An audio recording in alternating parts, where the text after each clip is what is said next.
نحمده ونصلي علی رسولہ الکریم بسم اللہ الرحمن الرحیم۔ صرف 5 منٹ کا مدرسہ قرآن و حدیث کی روشنی میں 27 صفر المظفر۔ نمبر 1، اسلامی تاریخ۔ حضرت یحییٰ علیہ السلام۔ حضرت یحییٰ علیہ السلام حضرت زکریا علیہ السلام کے فرزند اور اللہ تعالیٰ کے نبی تھے۔ وہ نیک لوگوں کے سردار اور زہد و تقوی میں بے مثال تھے۔ اللہ تعالیٰ نے بچپن سے ہی علم و حکمت سے نوازا تھا۔ انہوں نے شادی نہیں کی تھی، مگر اس کے باوجود ان کے دل میں گناہ کا خیال بھی پیدا نہیں ہوتا تھا، اور وہ اللہ تعالیٰ کے خوف سے بہت رویا کرتے تھے۔ اللہ تعالیٰ نے ان کو اور ان کی قوم کو صرف اپنی ہی عبادت و پرستش، نماز و روزہ کی پابندی، صدقہ و خیرات کرنے اور کثرت سے ذکر کرنے کا حکم دیا تھا۔ چنانچہ انہوں نے اپنی قوم کو بیت المقدس میں جمع کر کے اللہ کا یہ پیغام سنایا۔ ان کی زندگی کا اہم کام حضرت عیسیٰ علیہ السلام کی آمد کی بشارت دینا اور رشد و ہدایت کے لیے راہ ہموار کرنا تھا۔ جب انہوں نے دعوت و تبلیغ کا کام شروع کیا اور اپنے بعد حضرت عیسیٰ علیہ السلام کے آنے کی خوشخبری سنائی، تو ان کی بڑھتی ہوئی مقبولیت یہودی قوم سے برداشت نہ ہو سکی اور حجت بازی کر کے اس عظیم پیغمبر کو شہید کر ڈالا اور اپنے ہی ہاتھوں اپنی دنیا و آخرت کو برباد کر لیا۔ نمبر 2، اللہ کی قدرت۔ ڈالفن مچھلی۔ سمندر کی مچھلیاں انسان سے ڈر کر بھاگ جاتی ہیں، لیکن اللہ تعالیٰ نے اپنی قدرت سے ڈالفن نامی ایک مچھلی ایسی بھی پیدا فرمائی جو مچھیروں اور غوطہ خوروں سے مانوس ہوتی ہیں، ان کے ساتھ دوستانہ تعلق رکھتی ہے، شارک جیسی خطرناک مچھلی سے حفاظت کرتی ہے، چھوٹی مچھلیوں کو مچھیروں کے جال کی طرف دوڑا کر شکار کراتی ہے، پانی میں تربیت کرنے والوں کے ساتھ گیند کھیلتی ہے اور آدمی کے اشارے پر طرح طرح کے کرتب کرتی ہے۔ آخر ڈالفن کے اندر انسان کی محبت کس نے ڈالی؟ یقیناً یہ اللہ ہی کی قدرت کا کمال ہے۔ نمبر 3، ایک فرض کے بارے میں، نماز میں خاموش رہنا۔ حضرت زید بن ارقم رضی اللہ عنہ فرماتے ہیں، شروع اسلام میں ہم میں سے بعض اپنے بازو میں کھڑے شخص سے نماز کی حالت میں بات کر لیا کرتا تھا۔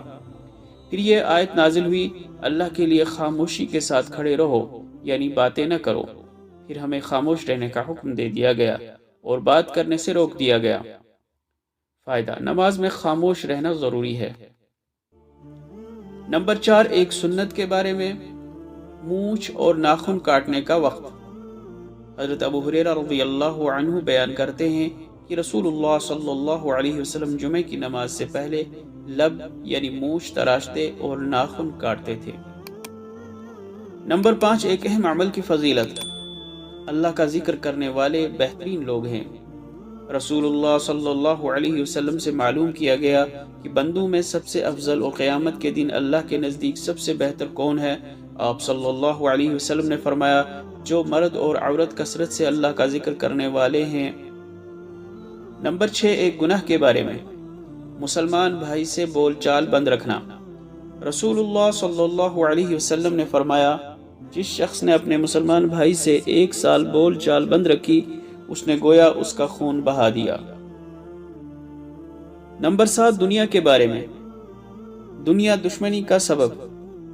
حضرت عمر رضی اللہ عنہ فرماتے ہیں کہ میں نے حضور صلی اللہ علیہ وسلم کو فرماتے ہوئے سنا، جب دنیا کی دولت کسی پر کھول دی جاتی ہے تو اللہ تعالیٰ ان کے بیچ آپس میں قیامت تک دشمنی اور بغض ڈال دیتے ہیں، اور میں اس سے ڈرتا ہوں۔ خلاصہ، جب کسی کے پاس خوب مال و دولت جمع ہو جاتی ہے تو لوگ اس سے حسد کرنے لگتے ہیں، جس سے دشمنی پیدا ہوتی ہے۔ نمبر 8، آخرت کے بارے میں، اہل جنت کی خدمت کرنے والے۔